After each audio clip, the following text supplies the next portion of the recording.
So Dr. Leitman here. I wanted to go over something that I've been having conversations with several patients, probably the last 6 months. I've probably had this conversation 15 times. Split squats seem to be the popular thing to do all of a sudden. And the biggest issue I have with it is people don't have balance or coordination. So I tend to talk about regressing that process. So split squat is having your leg up on something, squatting down, and coming back up. The problem is if you can't brace through here, you're trying to find stability everywhere. And then a lot of people like to do them with load, which is, in my opinion, the most advanced way to do them. So they'll do this. They'll come up and down, and a lot of people aren't super coordinated. So most patients I have try to perform just a standard lunge. Most of them aren't great at it, so we start there.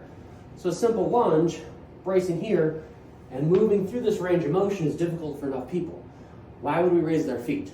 Unless you're playing a sport where you're getting hit, where you might be up on one leg, possibly some sort of ice skating sport where you get checked, like hockey, or figure skating or something like that where you're actually going to be on one leg, or football where you're avoiding a hit and you're pivoting off one leg.